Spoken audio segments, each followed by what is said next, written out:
Straight talk from Israel. You're listening to Israel News Talk Radio.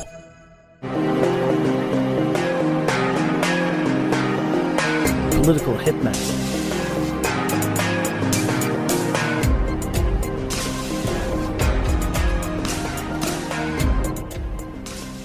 I'm Howie, your political hitman, right here on Israel News Talk Radio. Feel free to join me in the chat room on IsraelNewsTalkRadio.com. The show is live, which means that you could call in. The numbers to call, 301-768-4841 in North America. In Israel, you could dial 0265-00-151. Have you ever been in a store where you saw a shirt or something, and it had something that you considered anti-Jewish? How do you react? What do you do? Have you ever been somewhere where you were talking to somebody and they said something that you thought was anti-Jewish or racist in some way or another? How do you react? Do you freak out? Do you start screaming at the person? Do you get upset and internalize it and just hold it in and just be angry? Do you fight with the person? Do you argue with them? Do you hit them? What do you do? This is the question I want to explore today. It is a delicate question in a certain way, because everyone reacts to things differently, and everyone views situations very differently. I don't view many situations that the community, whoever they are, and many other people consider racist or anti-Jewish. I don't see them as anti-Jewish or racist at all, but many people do, and it's interesting to look at the different perspectives and try to understand why some people don't feel that certain things are anti-Jewish and other people do. Where does the sensitivity come from? And why don't we all have the same sensitivity? Is it personal experience? Is it communal experience? What's the problem here? You could join in on the conversation. I'd love for you to do that. And in order to do that, you could call in North America, 301-768-4841. In Israel, 0265-00-151. Those numbers are found on the top of the page on IsraelNewsTalkRadio.com, where you could also click on the button and join me in the chat room. I'm Howie Silberger. This is Political Hitman, right here on Israel News Talk Radio.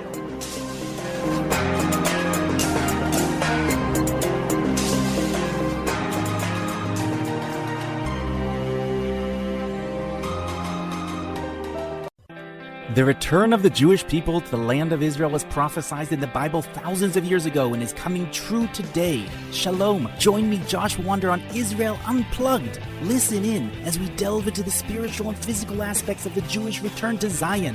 We'll discuss the biblically mandated, historic, and of course practical understandings of this incredible transition from exile to redemption.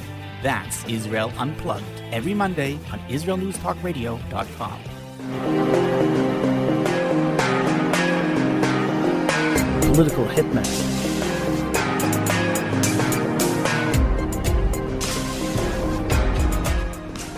I'm Howie Silberger, your political hitman, right here on Israel News Talk Radio. Feel free to join me in the chat room at IsraelNewsTalkRadio.com. You could call in, join the conversation. Number to call, 301-768-4841 in North America. In Israel, the number is 0265-00-151. So a few years ago, I was doing a radio show on a different radio station, and I get a frantic call on my cell phone in the middle of the show. Now, people who have my cell phone number know that the times I do my shows, and they don't generally call me when I'm in the middle of a show.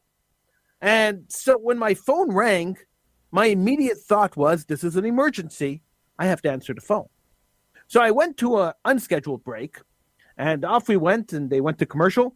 And it was a terrestrial radio station, AM radio station. We cut to commercial, and I answered the phone thinking that this is a major emergency. On the other end of the line, there was a guy who was a frequent guest on my show at the time, who said to me, Howie, you have to stop your show. You have to change the topic. This is something that you have to talk about. So I said, all right. I mean, it's not an emergency and you interrupted the show, but okay, I'll hear you out. He says to me, there is a store not far from the radio station studios that is selling Nazi propaganda. The Nazi propaganda. So is it actual stuff from the Nazis? Is it recreations? What are they selling exactly that you felt was so important that you had to call me immediately to interrupt the show? He says, the front display of the store has T-shirts. And pictures on the T-shirts are of Hitler lounging on a beach, Hitler playing volleyball, and Hitler doing various other summer-related beach activities. And behind this display of ridiculous T-shirts, there's a huge swastika. All right, interesting. I said, do you have pictures of this? Could you text me pictures of this so I can look at it? And once I look at it, I understand what you're talking about because this sounds ridiculous. It just sounds stupid. He texted me photos, and I looked at the photos, and the photos were just as stupid as the story was. It was ridiculous. And I didn't end up doing the story on the show. I just went back and continued the topic we were doing. And I was looking at those pictures throughout the show. I was looking at those pictures, and it was a daily show. We had a show every day, 4 hours a day. So the next day we came on, and I started off the show with that story. I didn't do the story the day before. I did the next day. I started off the show with that story, that there's a store that's near the radio station, and they're selling Nazi propaganda. Well, not really Nazi propaganda. It's more like, I don't know, T-shirts making fun of Hitler, not T-shirts glorifying Hitler. And they're selling these T-shirts, and I asked the question then, should we be outraged by the fact that this store is openly selling pictures of Hitler? And I said, all right, I'm not outraged. I really don't care. It doesn't matter to me. What is the difference? How does this change anything in my life? How does this change anything in anybody's life? I really couldn't care less if this kind of merchandise is being sold. Normal people aren't buying this merchandise, and the abnormal people that are buying this merchandise are not going to start loving Jews and not going to start not glorifying Hitler and hating Hitler because the merchandise they want to buy with Hitler's image on it is unavailable. And then I thought even farther than that. I said, all right, let's go even a step further. There are a whole lot of people walking around with T-shirts on with Che Guevara's face on the shirt. Now, I know that Che Guevara didn't kill as many Jews and as many people as Hitler did. And I know you can't compare the two because you really can't. Guevara was a criminal, and he was a murderer, and he was a crazy guy. But at the same time, he wasn't a genocidal maniac like Hitler. So you can't compare the two. But his level of evil in Cuba and the suffering that people had under him, he killed hundreds of people. The families that suffered under Che Guevara don't deserve having people walking around with shirts with his picture on it either. So, could I be outraged by the Hitler picture and not outraged by the Che Guevara picture? Could I be outraged by the swastika in the showcase and not outraged by the hammer and sickle carried around by socialists who want to recreate communism? Where do I draw the line? Communists killed hundreds of millions of people over the world. Hundreds of millions of people died under communism. So where do I draw the line? How outraged do I have to be over one mass murderer? And how outraged could I be over another mass murderer? And if I'm walking around being outraged by everything I see everywhere I go, am I going to really be a productive member of society? Now, don't get me wrong. There are situations where you have to get angry, and there are situations where you have to fight back. But sometimes we push it a little too far. And what ends up happening is that by us complaining about it and us drawing attention to it, the people who are selling this merchandise end up benefiting from it.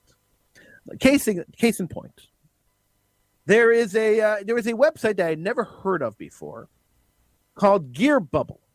Now it's based in Las Vegas, and they sell basically novelty merchandise. And one of the things that they sell was a couple of mugs and pillowcases that said that had Adolf Hitler's face on it, or it said Heil Hitler, or it had some kind of sort of Nazi insignia. One T-shirt had an image of baby Hitler, while another had the face of U.S. President Joe Biden, slightly more to resemble the Nazi leader. So this obscure website was selling this garbage on their website, amongst other stupid stuff that they sell on the website. And nobody really shopped there. Nobody ever heard of this place. I mean, nobody I spoke to ever heard of this place, and I could guarantee that they weren't getting 1 billion hits a week. But then the Anti-Defamation League of the United States decided to get involved, and they released a statement condemning this website. You know what happens when you condemn a hateful website?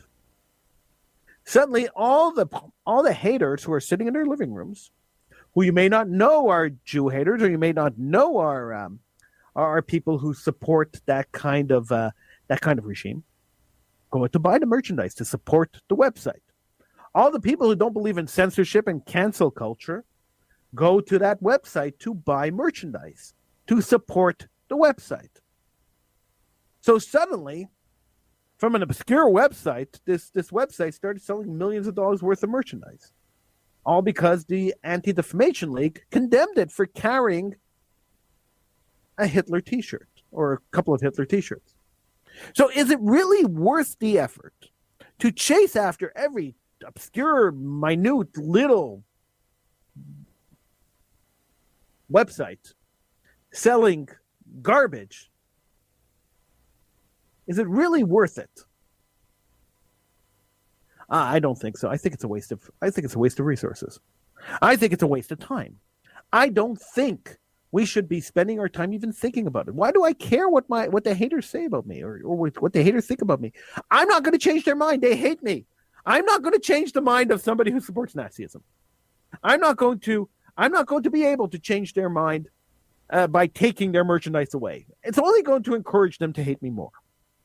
So let them have their merchandise. Let them buy what they want. Let them produce what they want. Who cares? Somebody called me a few weeks ago and said to me, "Hey, Howie, do you know that they're canceling Dr. Seuss and they're canceling all these other books, but you can still buy Mein Kampf on Amazon?" And I said, "So? What is the problem with reading Mein Kampf? In fact, if you are a Nazi scholar, a scholar of World War II, and you want to understand the genocide, you want to understand the genocidal aspect of World War II, and where the mindset of the Nazis were, Mein Kampf is a good book to read. I actually endorse it for historical purposes. If you want to read it and understand Hitler, read his works. He explains exactly what he wants to do and why he wants to do it. Banning that book would be a crime. In my opinion, it would be a crime. It would be a crime because I think it's important for us to understand the philosophy. It's important for us to understand the mindset of the people perpetrating the crimes so that we could recognize that mindset, recognize the way they speak and the way they are, and be able to nip it at the butt before it starts again. That's the way I think. Now, I know a lot of people disagree with me, and if you do, feel free to call in. But that's the way I think. That's what I don't believe that by reading Mein Kampf, you're going to become a supporter of Hitler. It's not going to happen. You'll understand Hitler's philosophy. You'll understand how ridiculous it was and how crazy the man was. And that's the point of having the book around. And then, to contrast that, you could read maybe, I don't know, The Diary of Anne Frank or Elie Wiesel's Night. You could counter it, and you could read the aftermath of his rantings and ravings, and the results of that, and get a well-rounded view of Nazism and the effects of Nazism. Not enough people do that. I'm Howie Silvergren, this is Political Hitman. We'll be back just after this.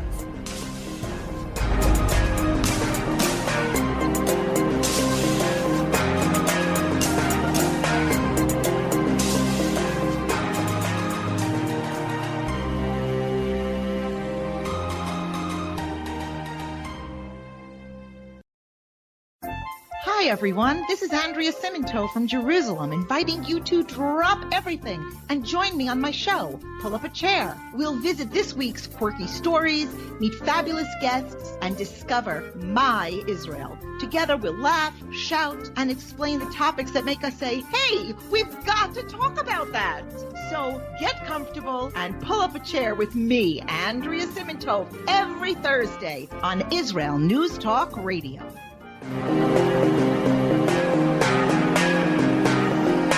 Political Hitman.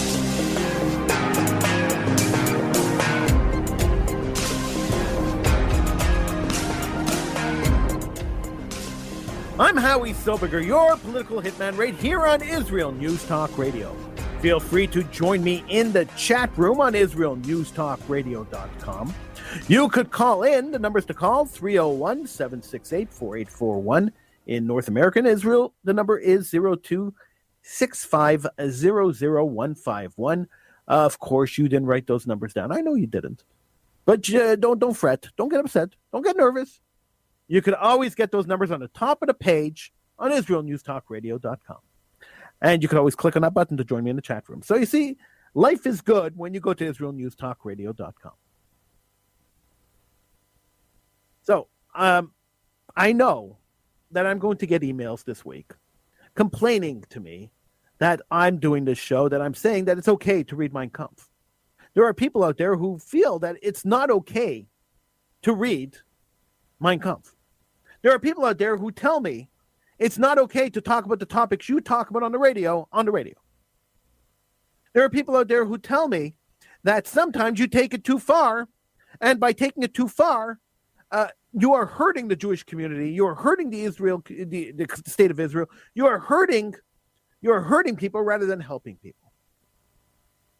And I always think about it. I always take everyone's opinion seriously. So if somebody calls me and says, I'm concerned about something you did, I take it very seriously. And I think about it. And it is very, very rare that I agree with somebody who tells me that I've taken something too far or that I shouldn't talk about something. I think that every single topic, any topic at all, is a topic we could talk about publicly. I don't believe that we should be hiding anything. I don't believe that there's anything that should be left uncovered or underturned or not spoken about. If we don't talk about our problems, if we don't expose our problems, talk about our problems, discuss possible solutions, have a conversation, whether it be a local conversation or a national conversation, then we never come to any kind of resolution to the problem. The problem just festers and festers and festers. We saw that with child molestation in the religious communities, both the Catholic religious communities and the Jewish religious communities and the Muslim religious communities. We saw that with child molestation. For centuries, nobody wanted to talk about it. And so it festered and it continued. And then victim after victim, generations of victims, until people started talking about it. And then suddenly things started happening to change it. So talking about stuff is not, as they say in Yiddish, a shande. It's not something that you should be ashamed of. Something you should say, oh wait, maybe we shouldn't. Talking about stuff is something we should be all doing. We should all be talking about these issues. And so that brings me to the second issue I wanted to talk about today. It's an issue that touches me, actually, touches part of my history. When I was growing up, I went to a public high school. And the public high school I went to had a disproportionate amount of Jews in the school. There were a lot of non-Jews in the school, but there was a disproportionate amount of Jews in the school. And I was the only Orthodox Jew in the school. So I went to school, I wore my yarmulke, my kippah, and I wore my tzitzis. the fringes that Jews wear, the Orthodox Jews wear, and I wore them hanging out because I felt, not that I normally wear them hanging out, but I wore them hanging out because I felt that not only do I have the religious obligation to wear them, but I have to make the statement too. Now, there was a lot of anti-Jewish sentiment in the school, and a lot of it came from the non-Jews in the school who made it very clear that they weren't happy I was a visible Jew. The other Jews were kind of blended in with society. They weren't Orthodox. They didn't wear Jewish symbols. I wore Jewish symbols, so they made it very clear to me through fists and other methods that they weren't very happy that I was a visible Jew. And they also made it very clear to me that I wasn't welcome in the society. Now, another segment of the population in this high school that I went to was the Jewish segment of the population.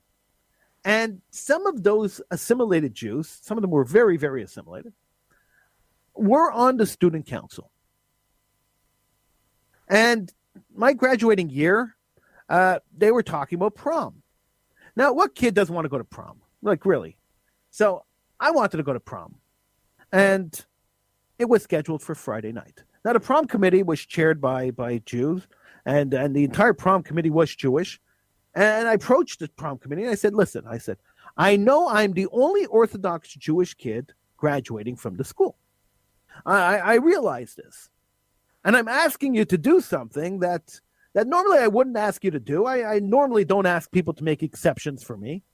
But since there's only one opportunity to go to your graduation prom, I would like to be able to attend the event, and I can't attend it on a Friday night.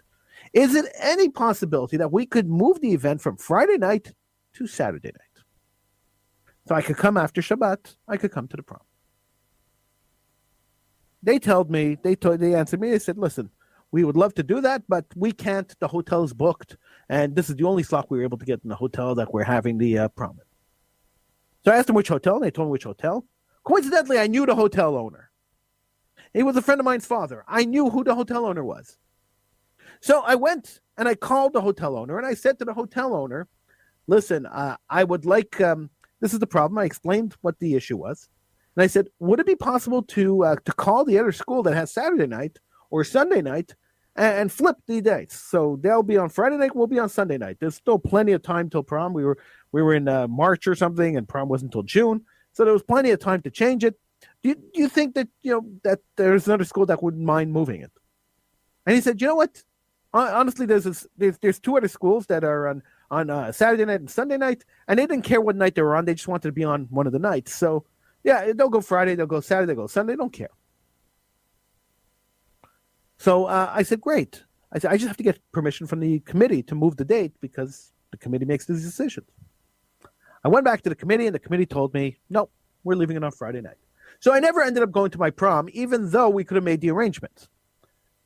Which brings me to a story out of Pennsylvania, where the Jewish students and alumni are asking the University of Pennsylvania to move their convocation, the graduation ceremony for their students, from the Jewish holiday of Shavuot to another date.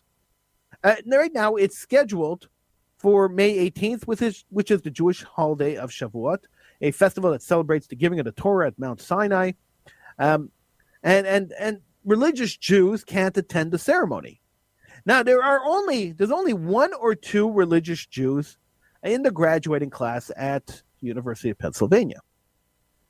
And so they went quietly and they asked the university, is it possible for you to move the date? And the university said, no, we're not moving the date. So they started a petition. The petition has 1,600 signatures now. And I just want to point out that 17% of the student body at the University of Pennsylvania identifies as Jewish. And so they have 1,500 signatures now. And they're asking the university to move the date. And the university is absolutely refusing to move the date. Now, should they move the date? Well, I think, I'm pretty sure that if this was a Muslim holiday or a Catholic holiday or or some kind of commemoration for some other minority group, the date would be moved immediately. Political correctness would force them to. But alas, we are living in a time where political correctness and accommodation doesn't happen for certain minorities. They only happen for other minorities. And so certain minority groups don't get these kind of accommodations that other groups get. And this is what's happening at the University of Pennsylvania. So the young man who asked for this to move, his name is Yoni Guttmacher. Now he said, and this is the quote, "The reality is, if any group of students is affected by this, no matter how small, I think it's our responsibility to care for them. Especially in a year like this, where seniors have had everything taken away from them, finally giving them a graduation and telling these students that their families cannot attend, but can't even partake remotely, is devastating." Now, the response from administrators came a week after 3 students emailed them on March 18th asking for the date to be moved. University declined the request and said that there was too many logistic hurdles. Now, accommodations for observant students who choose to attend in person would be provided, they explained, including an offer of verbal coronavirus symptom checks at the entrance instead of an electronic one, and the event would be recorded for families to watch at a later date. So that's just like telling me when I was in high school that we're going to have the prom on Friday night, and we'll record it for you, and then you can go home and watch it at your convenience. So you could pretend that you were here with us when you're at home watching it after the fact. I don't think that's fair, and I don't think that's right.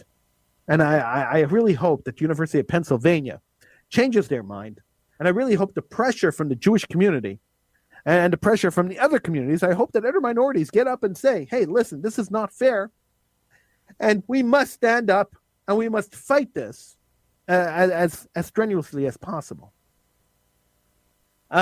You could call in. We are live, so feel free to call in. The numbers to call are 301-768-4841 in North America.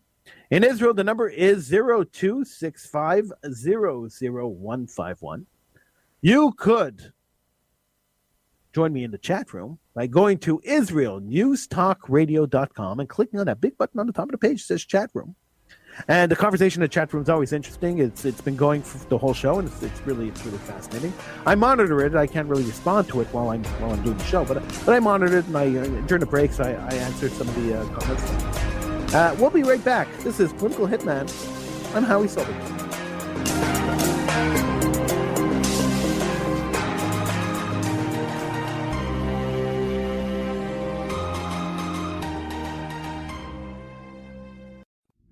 Are you interested in transforming your life, drawing closer to the Creator, and uncovering the deeper meanings and hidden treasures in the Hebrew Bible?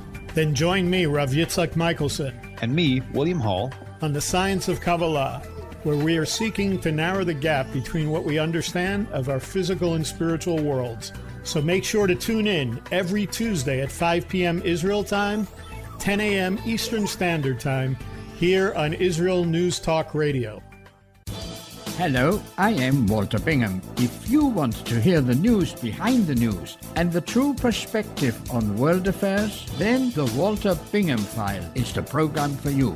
We bring you interviews with the movers and shakers, political commentaries, and on-the-spot reports of events as they happen. All here every Tuesday, 4 p.m. Israel time, 9 a.m. Eastern time. And it's all archived on our website. Make it a date. Political Hitman.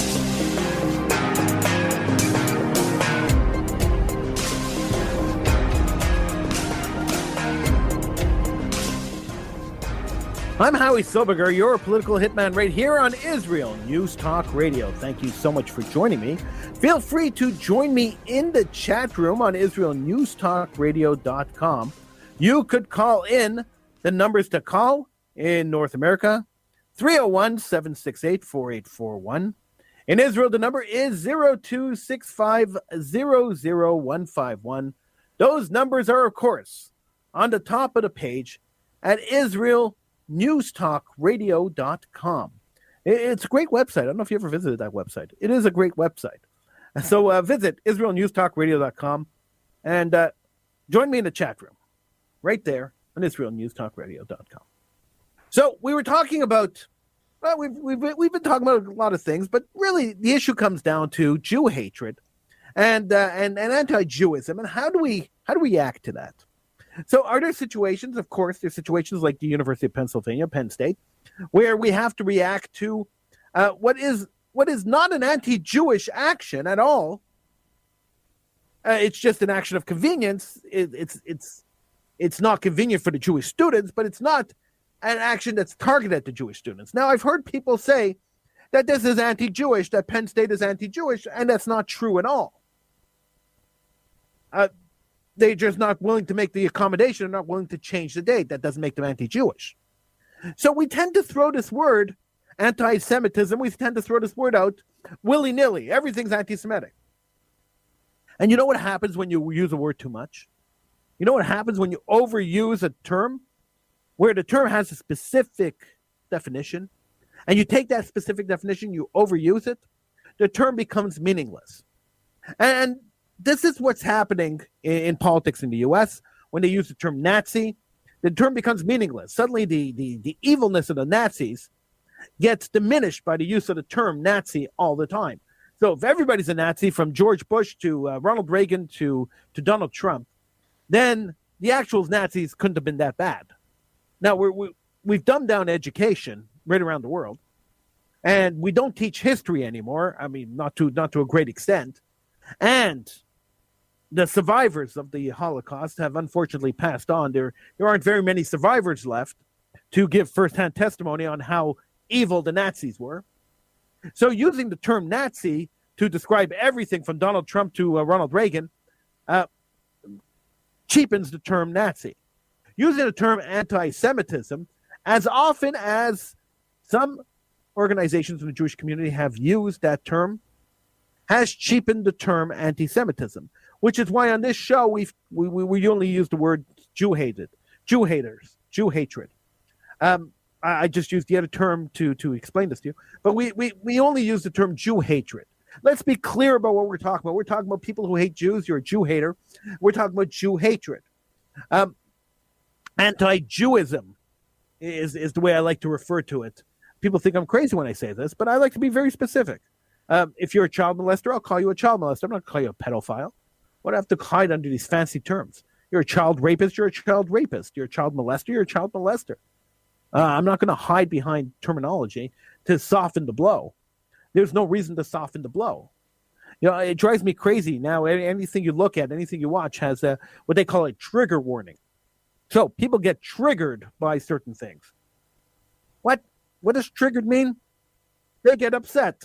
They get angry by certain things. Okay, so what? It's good to get angry sometimes. So what if they get angry? They get upset by certain things. All right, it's good to be upset sometimes. You know, when I'm looking at a video of a guy committing mass murder, I'm going to be kind of upset. It's going to upset me. I don't need a warning to tell me this video of a man committing mass murder is going to get you upset. I know that a video of a man committing mass murder is going to get me upset. I'm not a lunatic. I understand that certain things might depress me and certain things might get me angry, and my emotions might rise up based on certain things that I see or I hear. I might have opinions on things. So why do I need a warning for that? I guess I'm getting old. That's really what it comes down to. And as I get older, I realized how stupid society is getting, and it's a result of the fact that we've dumbed down education. It's a result of the fact that there was a whole generation of kids who grew up not ever knowing about winning a sporting event, not always having a participation medal, always being patted on the head and told they're the best, even if they were not the best. Everybody gets a prize, everybody gets a trophy, we don't keep score in our soccer games because somebody's feelings might get hurt. So that generation who grew up never knowing the agony of defeat are the generation that's demanding that we put these warnings on articles and videos, just in case they might see something that might hurt their feelings. Now, I'm not going to call them snowflakes because I'm not that kind of guy. But really, could we kind of grow up? Could society kind of grow up? Could we kind of grow up and understand that there are people who have varying points of view, and that not every point of view that's critical of the Jewish people, not every point of view that's critical of the black people, not every point of view that's critical of Muslims is anti-anything. Sometimes it's just a point of view that's critical of that group of people. Could we grow up? Could we understand that in political debate, sometimes things are said that are rhetorical, sometimes things that are said that are analogical, that are analogies. Sometimes things are said that are political. It's a political strategy to say certain things to bring out some better comment from your neighbor. That not everything is actionable. That not every word said and every word uttered is actionable. I got fired from a job not long ago. It wasn't even a job. It was an internship that I was doing. I got thrown off the internship not long ago because 16 years ago, I wrote an article that the principal of the school that I was interning in, I'm a man in my 40s, 16 years ago, I wrote an article, that's 16 years ago, that he found online that he disagreed with. So he threw me off the internship. I think it's nuts. Cancel culture is crazy.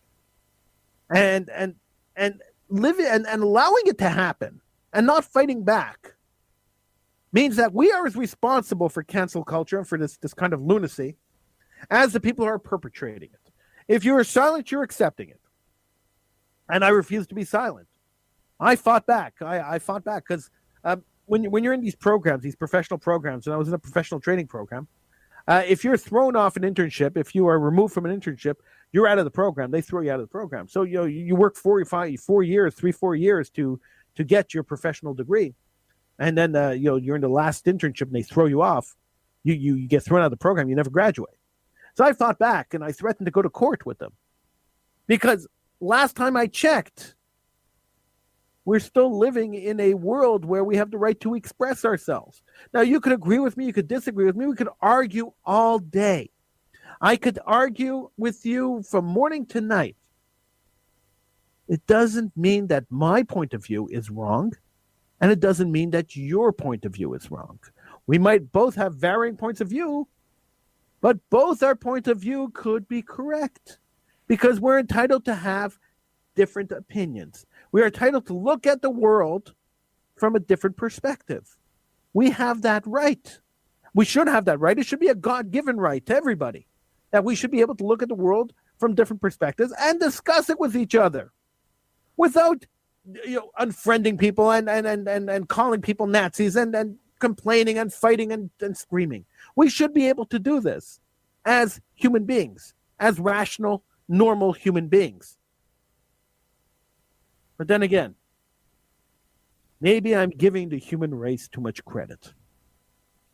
Maybe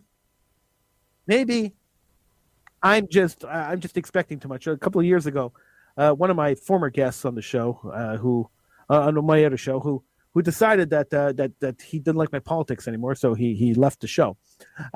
He told me I hold people to too high of a standard. That really I hold people to too high of a standard. So let me tell you what this too high of a standard was for this rabbi that was on the show with me. The too high of a standard was that I expect people, any people, I don't care who you are, I expect people in general to be nice people, to be good to each other, to help each other when possible, to be rational, so we can have rational conversations without lunacy. You don't have to go crazy if you disagree with someone's opinion. We could be rational and disagree with each other and still be friends. And to be moral. These were the three things that I expect of the world. I mean, I don't want you going out and killing people or hurting children or doing something crazy or stealing from people. You should be a moral person. These are the three things I expect from everybody. I don't expect more, and I don't expect more from the general population. This is the three things I expect from the general population, and I don't think I'm asking too much.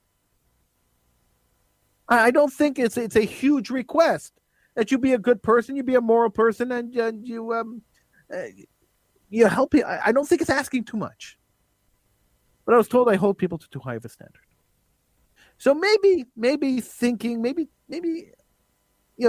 that society could be mature enough to have a conversation, that society could be mature enough to see a Hitler T-shirt on a website, on an obscure website, and say, you know what, I'm not going to buy that T-shirt. I'm not even going to pay it any attention. I don't care.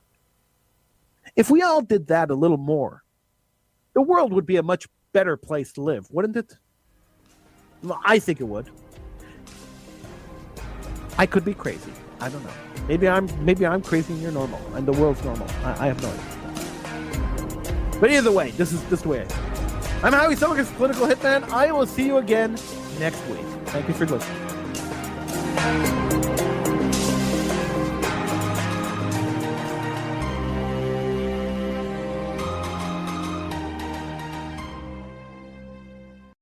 If you love Israel News Talk Radio, then you'll love our Facebook page. We keep you up to date on what's happening in Israel, plus little surprise treasures that we don't share on the radio. Go now to follow us on Facebook.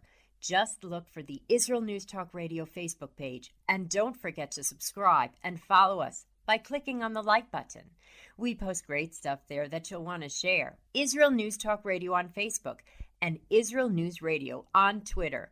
If you're hearing this message, everyone else can too. Advertise with Israel News Talk Radio and get your message out to people. We'll build a personalized package for you. Contact advertising at israelnewstalkradio.com. Straight talk from Israel. You're listening to Israel News Talk Radio. Hey, this is Jake in Anchorage, Alaska, and I love listening to all the super interesting interviews and up-to-date information on what's happening in Israel. Hello, this is Anna King, originally from London, now living in Israel. And what can I say? Israel News Talk Radio is my cup of tea. My name is Bhaskar. I'm from India, and I love listening because you get to know the truth and wonderful voices from this lovely country. Mom! Okay, wait a minute. Hi, this is Chava Dax, and I'm calling from the rolling hills of Malaya Dumim, just north of Jerusalem. I always listen to Israel News Talk Radio to get all the latest news and commentary and to keep me up to date every day. This is Sarah Dax from Malaya Dumim, and I'm 12. I wish Israel News Talk Radio was boring so my mom wouldn't listen to it all the time. Mom! You're listening to Israel News Talk Radio. News, opinion, and more. You're listening to Israel News Talk Radio.